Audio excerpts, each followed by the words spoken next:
what we're talking about, and I make a lot of comparisons to what's happening in Syria.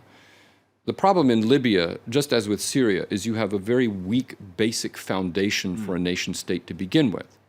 When Libya was Which is a legacy of the Gaddafi era. No, it goes even before that. I mean, it's a legacy of the fact that when Libya, prior to the Italian colonization of Libya, there really was no core to speak of. You had Libya divided into three or more separate regions. And while, people may have interacted with one another, at the exception of the Ottoman sort of period of overrule, when Libya moved in, that was the first time that all of these parts of the country today were brought together. Right. And after World War II, after the Italians lost World War II and they were forced to give the Libyan colony up, it fell to the United Nations to try to put together a country, which ended up being the monarchy under King Idris. Well, Libya very much was divided into these three different parts. I mean, Idris came from the eastern part, around what's called Cyrenaica, and focused on Benghazi and Tobruk.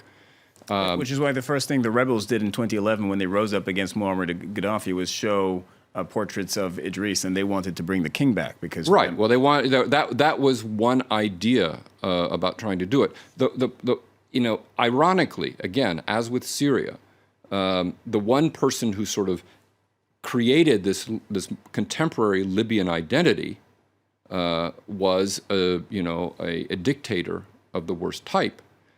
And what he did, though, was he didn't just create sort of the shell of a nation state, as arguably happened with Hafez al-Assad in Syria, but he created a sort of a one-off, unique sort of state of the masses that only he could control, only he could explain, and only he ultimately wielded the power to be able to keep everybody else into line.